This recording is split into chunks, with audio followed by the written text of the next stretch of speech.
I've always been that guy who just wants to be me. That work ethic is because of the way you've been brought up. Competition is healthy. And they said, guys, we're starting a channel for Southern Africa. Just do it. Hey, Smash. Yeah. Kalumba Chikondi. This is my brother, guys. I don't know if you guys know, but this man is the reason why I'm doing what I'm doing. Yeah. Thank you very much for coming to the PodHouse Conversations. Thank you, sir. You know what? I was actually having a conversation with somebody before I came here that Chuma is the only one who manages to convince me to go for these interviews, because I try as much as possible to just stay in the background. You know what I mean? Huh? Yeah. Nah, man, I appreciate every time you picking up my call. Can I just say, I know you don't want me to say this. What are you trying to say? About my radio show. Can I just say? What do you want to say? That you're my executive producer. Remotely. It doesn't matter. It doesn't matter. No, I'm humbled. You know, I love radio. So yeah, you know, when you said you're going to the drive time, we had a conversation. We exchanged notes, and they said this is what we can do, and I'm ready to be executive producer, and I'm excited about what you're doing. You're doing a great job, my man. I appreciate, man. Yeah. I appreciate to just have you guide me through this is a lot. I don't think you even understand. We had a conversation with K Plus. Nice. We were talking about we don't have enough collaborations in the industry. And I mentioned to him after the conversation, I said, look, people don't even know K Smash is my executive producer. I go to him when I'm like stuck. I'm like, up and to bunch. Well, the G-Shock, like, this guy has been off the grid for some time, but he'll still be able to produce. So now he's saying, I want to come in one of your sessions. That first, Nifunseva boss. No, K Plus is the man. I would love him to be on the show, actually. Yeah. You are one of the few in the industry with the caliber that you have who is so down to earth. Really? So down to earth. What grounds you? My background. I think I grew up in a very humble background. Humble background doesn't mean, sometimes we misinterpret the humble background. I grew up with parents that were very strict on humility as one of the core values when growing up. So I've always been a grounded guy. I've always been that guy who just wants to be me, knowing that I'm not the greatest, and respect for people. I think I still stick by those core values that I was brought up with. So for us, humility in our family is non-negotiable. That's how we are. That's just us. Because we've seen most start off like that, humble, and then when it they become a certain level, gets to your head, and then they just change.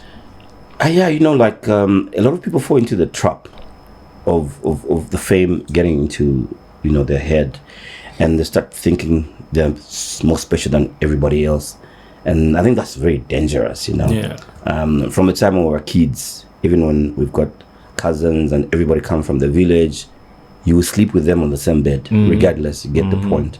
And just from there, you need to know that we're all the same, man. And there's a time I got a very big whip from my dad because I think I mistreated one of my cousins.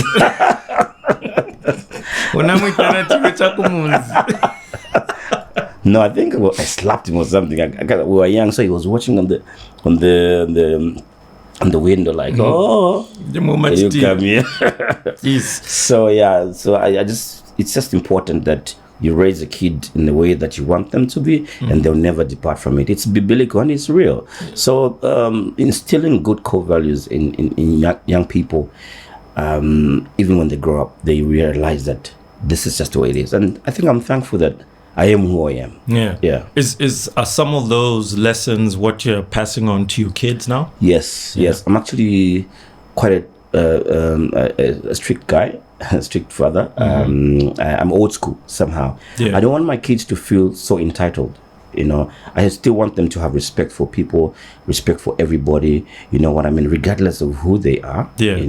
And I think I'm glad that they're following that. Even though they're able to apologize at a very young age when they're wrong. They're able to say thank you, and acknowledge the right thing. Ubuntu, just from the time that they're young. You know what I mean? And that's, for me, it's key. I shout at them, but I don't beat kids. And I don't shout in a bad way, but I want to sit them down and say, what you did was wrong. because they're going to know that you need to respect people, you need to be humble. What? Because I notice us parents, because it's us now, we're the parents now. I feel like somehow we've lost, or we're neglecting the lessons we had in the past, and we're trying to raise kids differently. We're trying to be the cool parents. Yeah.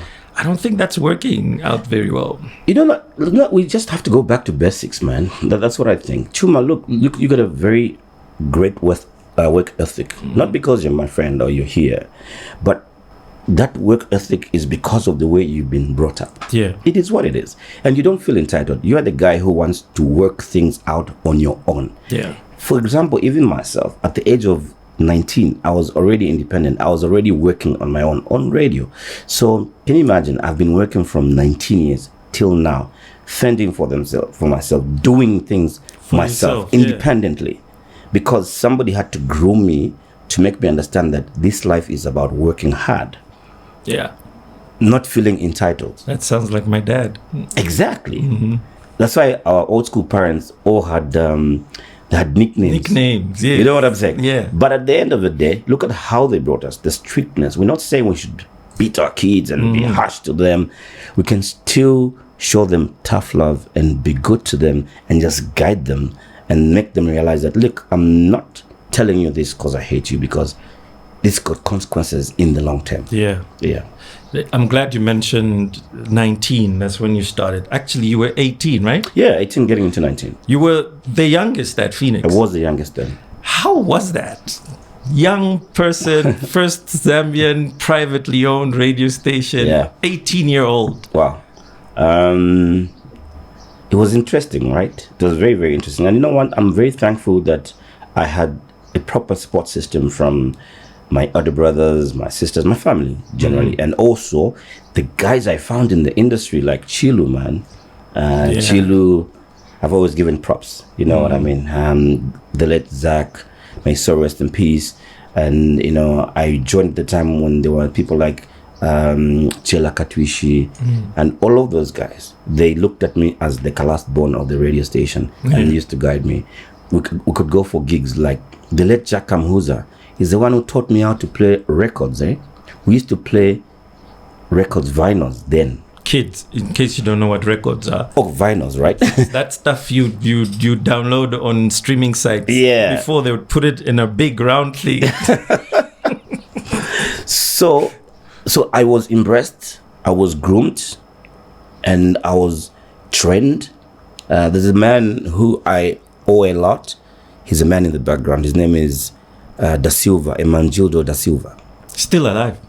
I want to find where Da Silva is. Still doing so it. Da Silva took me through, before I went on radio, Da Silva was taking me to Eka Studio every day after 18 hours to train me. Wow. For free? For free, wow. Sir. Wow. Before I joined radio, after just an audition. What did he see in you? What did he see in you? You know, like, I think he saw the energy. I had the passion. I really wanted to do this, and I was hungry. So every day at 18, the Silva say, after everybody has left the station, you should be coming. He used to record me and guide me, show me how it's done. You know, this is the mic level. This is how you ad-lib. This is what you do. And Da Silva is an unsung hero. Yes, he is. That created the K-Smash brand as well, part of my story. And I want to give props to him. Wow.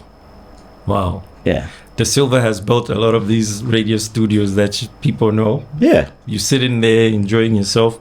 There's one man who has been doing all of this. He's still doing it up to now. Yeah. Yeah. Okay. Still doing it up You give me his number after this. I will. Thank you, sir. I will. Yeah. Wow. I like this already. Yeah. So 18 years old, you're in the first privately owned radio station. Yeah. Fast forward, you decide, I want to take Zambian music to the next level. Yeah. What did you hear in the sound that just said this needs to be commercial? Okay, so when we started radio, there was it was called Digong then. Yeah. Digong, there was Kwaito. And Kwaito, yeah. There was a lot of rumba playing. Yeah. Kalindula was just dying out, and it was overshadowed by all this music from the region, you know. And then I had a lot of young artists upcoming because they were relating who to could you. relate to me. Nice. So they were sending me demos.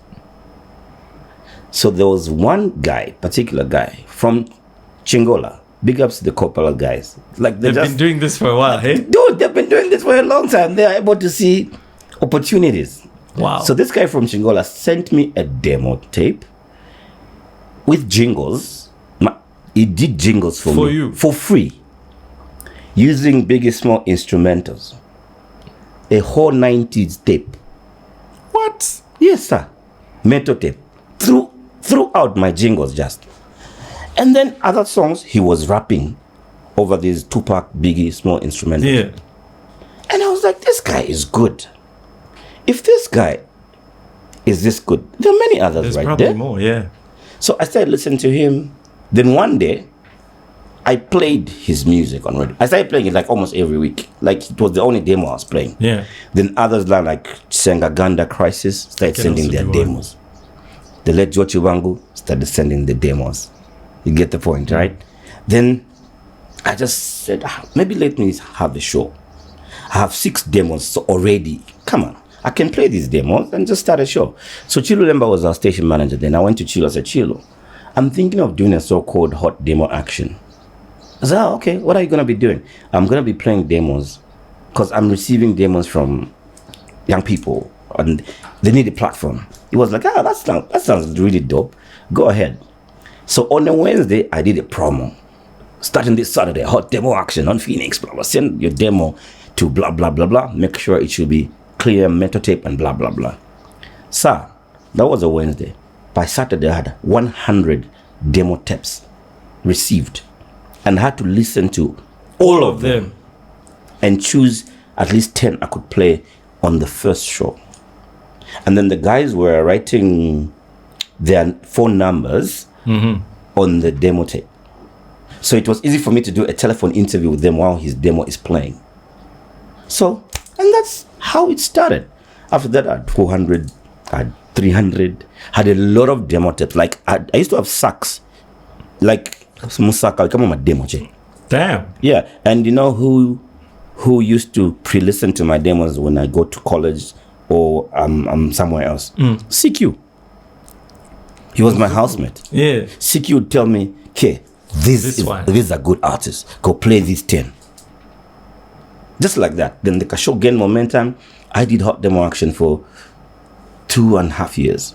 Then I was on the same station with the Love back then, Chisha Folotia. Yeah. He was paying attention to the hot demos and listening. Then he saw a business idea in that. And he was exposed. And I liked that he had passion for Zambian music. Yeah. Then he requested, then, I think Mutinta Nsakotwane was the A&R. Yeah, then obviously they got in touch and said, we want some of those demos that you've been playing on Hot Demo Action. Before we realized it, the industry was born through the Rhythm Nations project. Are you proud of where Zambian music is now? Yeah, I'm excited about where Zambian music is, but there's a little bit of stagnation. We seem to be very comfortable with average. And we can still do better. I'm hearing that a lot. Is that our problem? Why do we get so comfortable? We do. It's I don't know why. Hey, I think the props, the likes, and then we are okay with normal. We shouldn't be. We're not too hungry for higher heights. Guys, Chuma, you've got Nigerian friends. I've got Nigerian friends. Look at how hungry those guys are. But us, a few likes here and there, we're good. We need to push more. Look, this is over 20 years after the Rhythm Nation project. Yeah. We're still not so big internationally. No. As Zambian music industry. Let's just be honest. I always say Zambian artists started going to the UK way before everybody else. Yes. But we didn't get anything out of that. Yeah, so there lies a problem.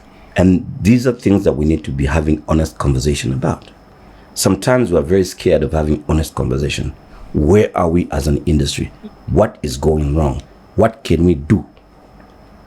Well, you just opened the door now. So I'm going to ask you 3 things you can take Not out. me. No, we're having it now. We're having it here now. Yeah. What are 3 things you can take out from the industry now? Like take out. Mm-hmm. Take out that are not working and they just need to go. What is not working? You see, unfortunately, I focus more on. I'm more on the positive side. I want to what's start. working, what's not working. Yeah, I want to start from that, and then we get to what are you adding. Okay, so here's the other problem I usually have with the industry sometimes. I don't think as an artist you should always be the one producing your music, and always writing and producing your music all the time. Yes, first album, second album, it can be nice. There comes a time people get too familiar with your sound and it just becomes one of those things. So let's learn to collaborate more. There's that word again, collaborate. I like this. Yeah, collaboration is key. Yeah. If we have to propel our industry to a higher height, collaboration, it is. Yeah. Look, yes, there's all this competition, people releasing songs on the same date and so on and so forth. Competition is healthy. That's good, right? Competition is healthy. But we don't need to throw mud at each other, even in our quest to be at the top of the game. Yeah. And in our quest for the numbers. Yeah. So for me, that again, we need to find a way of working around the competition. There's a post I saw from T-Boy. He posted about the same way that we like pitting Zambian artists against each other. And he says, look, this at some point in Jamaica became a problem because fans started fighting with each other. For them, it's just one of those things, pitching against each other. Okay, again, I'll say it. Competition is okay. Then I was also thinking, I had this conversation with one of my industry friends, was like, but Kalumba, how come in the Monday Music days it was working that Hamova would give way to Exile to release an album, then there'll be some time, then after that, Danny, and now we find someone releases a song, we have a song for 1 week, it's dead. There's a new song, it's dead. Yeah. I don't know how healthy that is for the industry. How come we're able to listen to a Nigerian song for a long time? Yeah. What is the problem? Okay. Seriously, those are some of the questions that we need to ask ourselves. What can you introduce to the industry? What can I introduce to the industry? One of the things probably that we're lacking is the management aspect. There's that conversation again. I don't know. K-Plus talked about it as well. There's a lot of people that have been talking about it. Music is a business, and hence it should be managed. The artist is a brand, should be managed properly, and everybody will start taking us seriously. So we need the people managing them who are truly passionate about this, and they need to create a team. If you are good at marketing and brand management, I need to have you in the team. If my brother here is good at photography and videography, and I need to be in a team. Yeah. I'll tell you, all these artists that are doing well in the country, it's not by default. They have a proper team. Talk about Makitu, Chef, Slap. You know what I'm saying? Towera, Pompey. Have you noticed that these guys all have a team? Yeah. So if we take the industry to that level where most artists understand the importance of having a manager, like Your Maps as well, has a proper team, I think, much as they are usually bashed. But I have seen Your Maps at a couple of places where he literally has a guy following him up. They always have content up in your place. And coming up with content like that takes management. Yeah. For him to be hired almost the whole year, he's able to send the calendar, post the calendar on his socials, and you check like up to December. There's some people behind. There's a team behind that. So collaboration again, teamwork, management, personal branding. Trust me, the branding part of it is very important for the artists, and they need to take it very seriously. Are influencers getting it right? Because they seem to be making money. And that's good. I mean, look, things have changed. Things have evolved now. We're in an era of influencer marketing, you know. Yeah. But of course, It also depends on what you're pushing as an influencer. I am in PR and marketing. There's some influencers I cannot work with. Yeah. Because they don't probably resonate with what I want to push out there or for the institution that I work for. Yeah. You get the point. But it works for them. At the end of the day, it's about what works for you? What content are you giving the people? And what's your end game? Yeah. So if today I decide to be an influencer, who do I want to be my target market? Who am I speaking to? Who's my audience? Yeah. And then there'll be someone out there who will see, K speaks to this audience. I think it can be a great brand ambassador. So it's about knowing who's your target audience. What do you want to achieve at the end of the day? Yeah. I can't be a comedian because that's what people don't know me. People don't know me for that. You understand what I'm saying, right? So yeah, I mean, it's great that we got some influencers. But again, what worries me is what happens if those numbers start dropping? Are you going to get into depression? Are you going to get angry? So even as an influencer, you need to find a way of reinventing yourself all the time.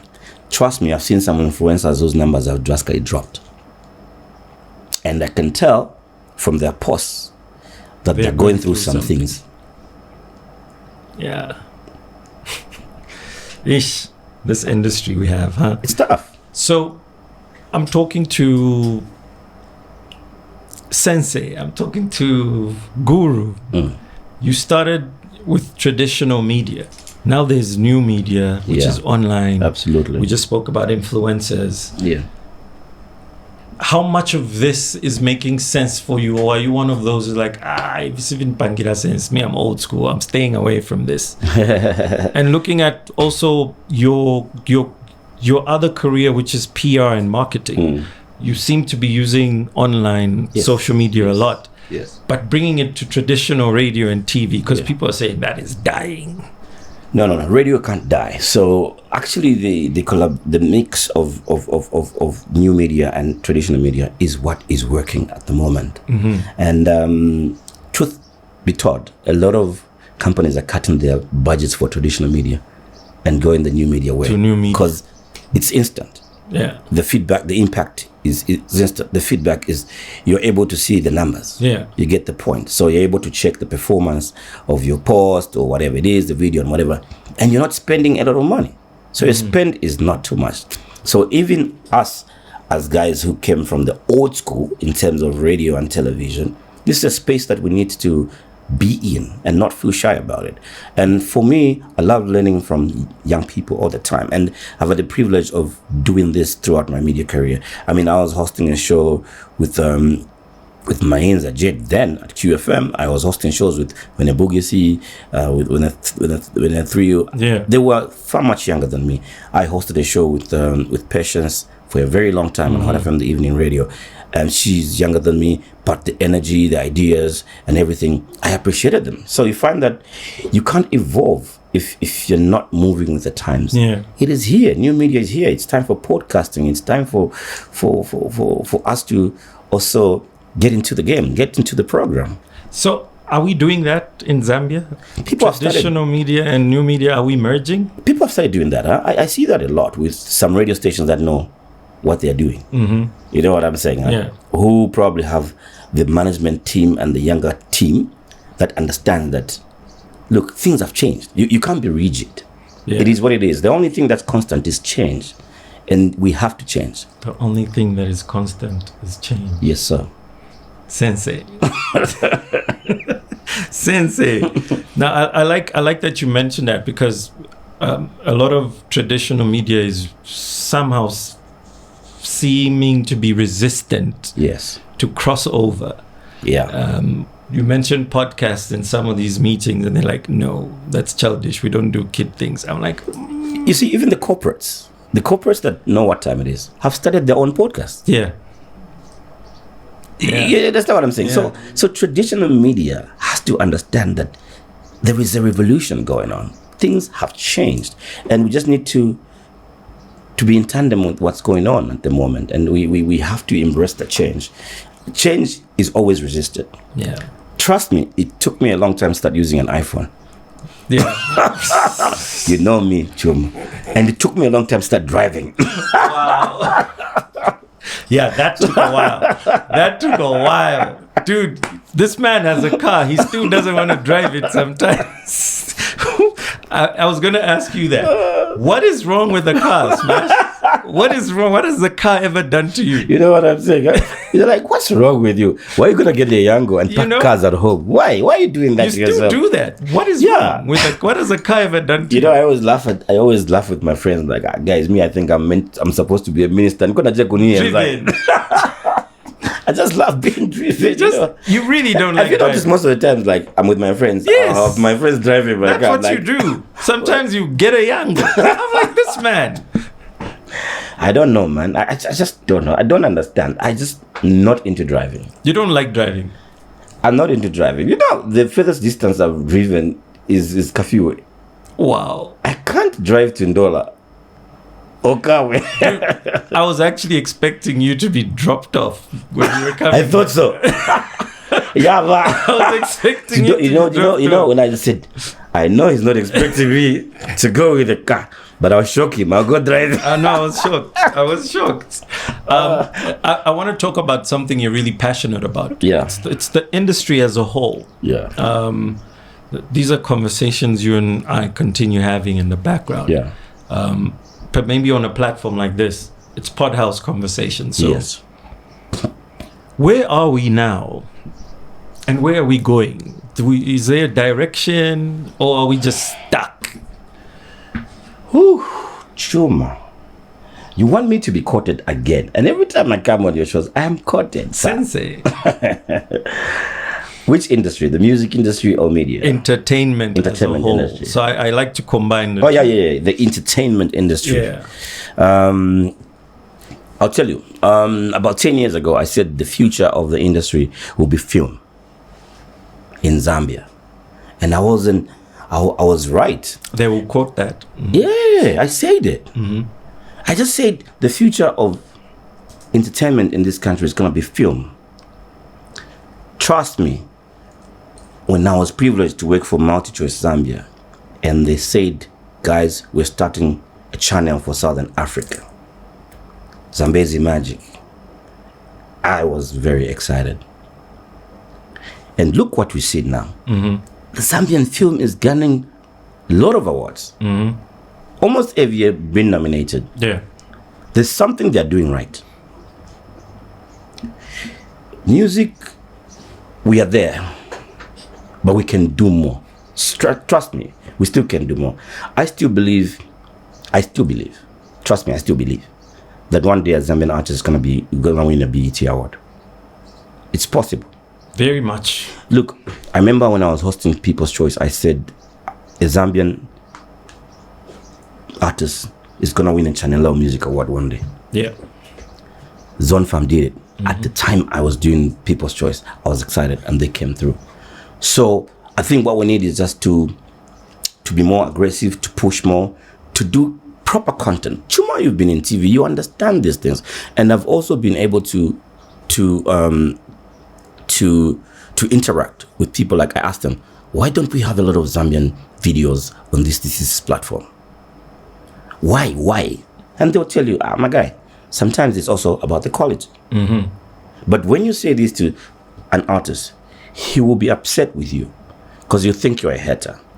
So for me, I think sometimes when we're having these conversations in the entertainment industry, let's learn to be honest with each other, mm-hmm. and also to embrace the positive criticism. Mm-hmm. I'm not throwing shade on your work, but I'm telling you because I've been able to interact with people who are so influential and can have your video on heavy rotation on one of the biggest channels. Mm.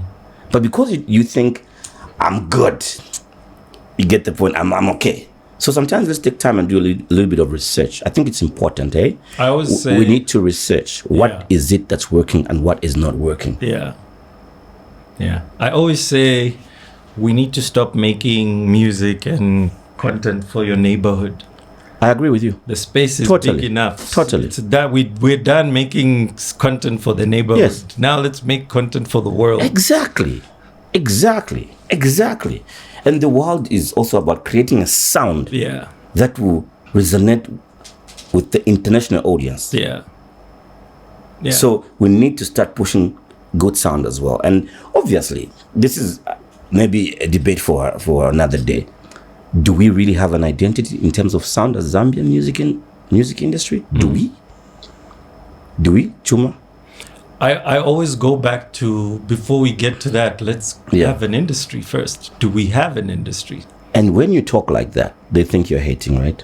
So these are the conversations that we need to start having now. The managers, the artist managers and promoters per se, like, let's sit and say, guys, are we on the right track? I think there was a time Zambian music was really going like that, get high, and we're not at saturation point. I think we're comfortable. We've become comfortable, and we can't. If we have to get to the international stage, there are few artists that are really pushing, and you can tell, even their music, their sound is international. You can tell, like, okay, this guy knows what he's doing. Yeah. And if we all could start thinking like that, Zambia is gonna take over, man. Because already within the sub-region, there are countries that just play Zambian music all the time. Even in East Africa. Yes. So you've talked about film, you've talked about music. Yes. Let's talk about something we're both in. Radio. Presenters. No, let's just do presenters, TV and radio. What about that space? Yeah. First and foremost, I want to find out if most of the presenters that go on radio are trained before they are going on radio. Radio and TV. Both radio and TV. Or they just get them and put them there because they can speak good English. I'll still talk about a very important aspect. Before you put anyone on radio or on TV, train them. It's a job, Chuma. Yeah. You know, people need to be trained. People need to be professional. It's not a matter of just going and do what you have to do. People need to be trained. Broadcasting has got ethics. It's got standards. And I think it's important that we help some of the young people so that they can have legacy. Yeah. And they can have proper brands. Not to brag, but I think my era has produced a lot of brands. Yeah.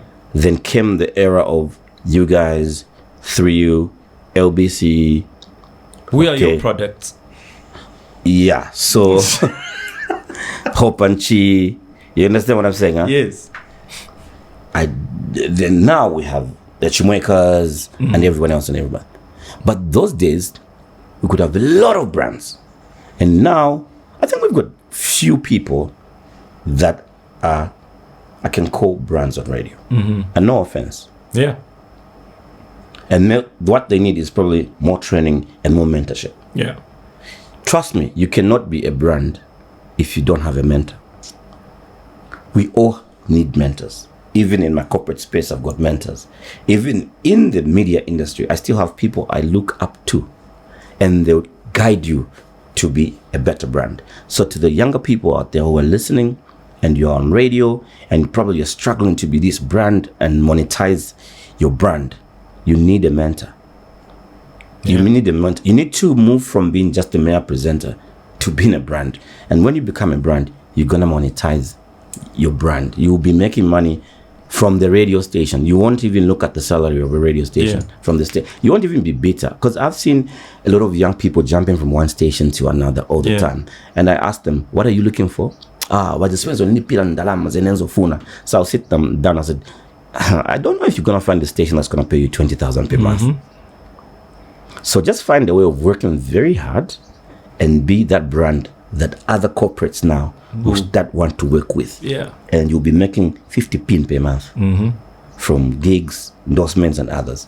So, yeah, it's crazy. I think we've got people that are getting comfortable with the little fame that they get. And obviously, the advent of social media as well is good. I was going to say. And could be bad. I was going to say. Because I'll tell you what. Sometimes when you got these likes, you feel people love you. Yes. I'm the man, I'm the ish. And the numbers, And I've got the numbers. But sometimes it can get you into complacency and you're not growing. So it's always important to have a reality check. Hey, where am I? What am I doing? I always ask the fresh breed of presenters. Do you record your shows? They all tell me they don't record their shows. So after radio, they just go and chill with their homies and it's business as usual. So I tell them, we used to record our shows. And then you go and listen to your show, you critique it, and then you even give to other people to critique you.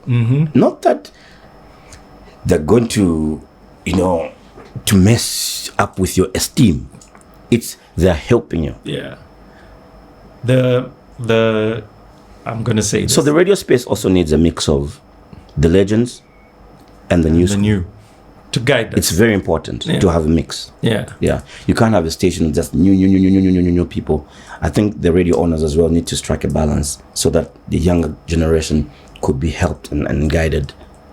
Yeah. Because I look forward to having as many radio brands as possible, such that even after 10 years, 20 years, you still be the guy that people can come to. Yeah.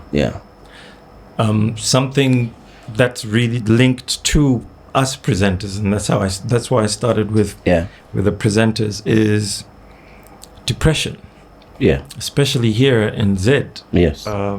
Because where most of us are not getting what we want, and then we get frustrated. Absolutely. And then it pushes us to a dark place. Yes. This is something you're very familiar with. Yeah, I've been there. There's a time that me and LBC quit radio for, I think it was 2 years. We went through what we were calling the harsh reality. And I'm glad I did go through the harsh reality. Just take us through that. Yeah, so it's where you're famous, you're on radio, but you're broke. So what? When you get off radio, you don't even have transport money to take you home. You don't even have lunch money. But you're famous. You can't even be in a proper relationship because a relationship, my guy, you need some money, sir. You know what I'm saying? Not cheap. You can't date a pretty woman if you don't have money, sir. No. Well, I don't think you can date a woman. Okay. Yeah. Or a man. Exactly. If you're broke. So we were at a point where we said, okay, dude, what is this? Where are we going? And for how long are we going to do this? Then quickly we started pushing. Obviously, he went to the UK uni. I started focusing as well on my uni, and just being off radio also. Radio is a form of therapy. Therapy, yeah. So being off radio was also not really helping out. Being on radio and you want to be this person that wants to drive, has got nice clothes, and so on and so on and so forth. Because, the industry also problem is it's about keeping up appearances and it's dangerous. You get the point. And I always tell young people that don't go to an event which you're not invited. Just stay home. Because it's going to give you a lot of pressure. Yeah. You see, there's a lot of pressure in the industry. You want to have new clothes all the time. You're going to an award ceremony all the time. There's an event. You just want to have new clothes. So you can end up in debt if you're not careful. You get the point. And then depression kicks in. And there's a lot of anxiety. And I think what causes a depression in the industry is the expectation. And people need to manage their expectation. And I like having honest conversation with younger people that are getting in the industry. Why are you getting into this industry? Is this something you're passionate about? Do you know there is not as much money as you think? Because you think you are going to be happening and you have money. There have been situations where people have been kicked out of homes. You know that. Yeah. Because they're not making as much money and so the depression kicks in. So it's a very tough industry. And I think we need to be telling the young people the truth about it. It's tough. It's tough everywhere. Yeah. Apparently, when I hear stories about some legendary DJs, even from South Africa, even from Kenya, they'll tell you the same story. Yeah. That at some point they went through a serious struggle. How dark did you dive deep into? So I didn't even know I was in a dark space, first and foremost. But there's some behavior that was just wasn't making sense. So some behavior wasn't just making a lot of sense. But of course, it's important to seek help. Yeah. And then somebody says, you know what? I think you should try to speak to somebody about this, And then, I spoke to somebody. And then I went through therapy. You get the point. I went through therapy and And I was back on my feet. I focused on my school and whatever. I got into the corporate world, thinking again, this is the corporate world. It's so good. But of course, it comes with its own challenges, its own anxieties, and so on and so forth. Yeah. So at some point again, slipped up. Anxiety disorder kicked in. And I'll tell you why. There was a time that I was going through so much in terms of losing people I loved. In a short period, I lost my dad. Zach died. Kaliwa died. There's a friend of mine called Daniso Ndolo. Daniso was very close to me. I used to speak to him every day. Even the day that he died, before the accident he was in, we were actually chatting. He's telling me, I'm just passing Mazabuka, my guy. Let's link up. I'll be in Lusaka about 18 hours. Then you see stuff like the pictures on social media. I was not okay, man. I wasn't okay. It triggered again. It triggered. I could be, sometimes I could just be alone in the bedroom the whole day. I couldn't pick up people's calls. My friends will tell you that. I stopped picking people's calls, but I was very strong at work. I was work is work, my guy. Yeah. So that's what the bread and butter is. Yeah. But after work, you'll be still in that dark place. Then I went for therapy again. And the person that was taking me through therapy was like a father to me. He was amazing to me. He was good to me. He made me realize what the triggers are, how I can cope. So I started learning the coping mechanisms. All right. And we were supposed to have like 8 sessions or so. On the 6th session, he died. Oh, snap. The person helping you dies. Jeez. Like, what's going on? Jeez. You understand what I'm saying? Yeah. But I started using the knowledge and reading a lot of books, and YouTube helped me. I started going through some YouTube videos. I've got a lot of literature on mental health. Mm-hmm. I read a lot about it. So now I'm able to see if somebody's going through something. And I started knowing how the brain works. You know, the power of the subconscious and the conscious, the positive thinking, positive affirmations, you know, all those things. And for me, what also helped me was going to the gym. Like, I've gotten used to this now. I have to go to the gym like 4 times in a week. Mm-hmm. It's a form of therapy. But now I know how to manage it. I'm cool and I'm happy and I'm out of the dark space. But I see a lot of people in that dark space as well. What was the lesson there? We need to be conscious of our thoughts. We need to manage our thought patterns and also understand what our triggers are. Some of the triggers are from our childhood trauma. Mm-hmm. Some of the triggers are because of what we're going through at that space.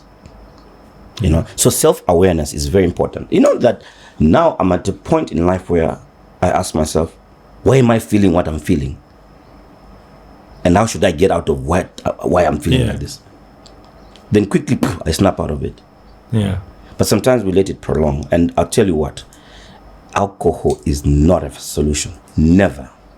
Never. I heard you drank junta at one point. Oh, please, I never did. No, they have never.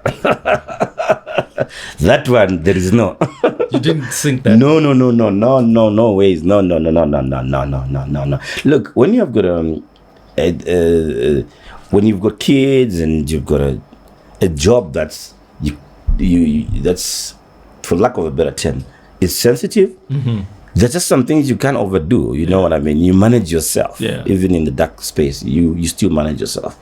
You know. So yeah, I learned that we need to speak about how we're feeling to people, and don't be ashamed of speaking to people about how you're feeling. The only unfortunate part is that sometimes there'll be friends who'll be saying, "The problem, you're just weak." Though you weaponize that. You know, you're just weak now. That thing, there's nothing like that. Those things don't exist. Yeah. Because this is how I'm feeling, and I've been diagnosed with there's nothing like anxiety disorder now. There's nothing like that. You know? You mentioned something, self-awareness. I feel like most of us are afraid to be with ourselves. Yeah. Alone. There's nothing wrong. And actually, self-care is the new normal now. If you want to feel okay. I practice that a lot. I go out, I buy myself new clothes, I take myself to a nice place, I have a nice drink and nice food. Once in a while, I'll tell my wife, hey, today I feel like doing this. Oh, great. No problem, please. I just want to be with my friends. I want to listen to music alone. Yeah. Sometimes I just want to listen to a podcast. I want to listen to just some music on Spotify. I'm just alone. I just want to read a book.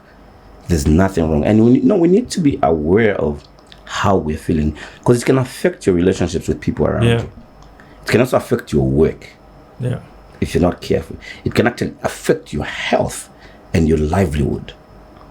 So I'm an advocate of people being conscious of how they're feeling, and we should never laugh at anybody who goes through any mental issues. Yeah. Like people that are going through depression, anxiety disorder, people that have got bipolar, we should never laugh at them. What they need is help, because anybody can be a victim. Yeah. And there's nothing wrong with even opening up about it if you went through it and you came out of it stronger. That is why I wanted you to talk about it. Yeah, there's nothing wrong. The first time I spoke about it on radio, I was quoted. But the only thing is they quoted it wrongly. They said, I got depressed because I wasn't on radio. No, it wasn't that I wasn't on radio. Life sometimes just kicked your ass. And life does that. Life is life. And it wasn't anything else. It's just, I think there was a lot that had not, you know what I'm saying. And I'm happy that now I'm able to see somebody who's going through something and I speak with them. There was a time I was somewhere, I was having a drink. I'm just seated along, and there was a young man he was seated along as well. I saw the way he was pulling these shots up. And it looked like he didn't sleep home. And in fact, I was having coffee. It was a breakfast kind of arrangement, and he was drinking already around 8:30. So, then I went to him. I said, hey, my man, how are you doing? My name is K. He didn't even know me, I think. How are you, Bali? I said, are you going through something? Then he just started crying. And I told him. Then he opened up. Probably couldn't even open up to his family about what he was going through, and even his friends. We exchanged numbers, spoke. I organized somebody to take him through therapy. He's my friend now. Nice. And as men, let's be each other's support system. Thank you. Let's talk to each other. Let's call each other. Let's check on each other. Thank you. That's why I check on you so much. Thank you. Thank you. Thank you. Because it's important. Yes. You see, we act all strong as men. We're not. And it's about time we started being honest about mental health issues and men. Thank you very much. 10 years from now, where do you see us in this space, the industry? First and foremost, the Zambian film industry will be a little bit very dominant in the African space. That I can assure you. Oh, that's good news. Yes. That's good news. It will be quite dominant. We'll be part of the top 5. Yeah. So in the next 10 years, I see a Zambian artist winning a big international award. Like a Grammy. BET, Grammy. It's possible. Yeah. You know what I mean? It's possible. The music industry, if we have a lot of investment, we push in some collaboration with each other. And also we have artist managers, like I said, who are very passionate. And I've got this exposure. We have a lot of collaboration with other international artists, Nigerian artists, South African artists, Jamaican artists, East African artists. It's an African Union thing. Then we sell the music to the other parts of the world. You know what I mean? I think I'm seeing that happen. And I like the current generation. They're hungry. They want to do the right thing, but they need a lot of guidance. They need a lot of help. And let's not give up, guys. I'm really, really passionate about the industry. And we can do it, man. And then TV, radio, us presenters, where do you see us 10 years from now? We need to start evolving. We need to start moving with time. We need to realize that we cannot always wait for the salary and make money out of the salary. We need to work so hard to be proper brands that are going to work with the corporates, that are also gonna do our own podcast. We can also be influencers in our own rights and make money out of it. So we need to get into that space as well, and not just be comfortable with, I've got a 6 to 9 show I've got 9 to 10:30. Don't be afraid of doing a lot of things. Yeah. Like I do a lot of things. You know, somebody was laughing at me. Like, Kaluma, there's a time you had a corporate job, you were studying, you were on TV, you were always emceeing all the time, you were club DJing. Yes. No one stops you from doing everything. Yeah. You can also do it. Just do it. And busy is good, actually. Yeah. And that's why I was talking to you that I want to be having busy weekends now. Yeah. Because I think it's about time. We need to get into this podcast thing. Sensei, thank you. Very important. Thank you very much. Thank you very much, Chuma. Yeah, I hope it's been an insightful conversation. Always. I know we're going to continue this. Oh my God, I'm going to be quoted again. Hey, quote the right things. Just quote the right things. No, it's all good. You know, I mean, it's good to be real and just to be honest. And yeah, I'm glad that you gave me this opportunity. Thank you very much. All right. Salute. And keep doing a great job. Thank you, Sensei. All right.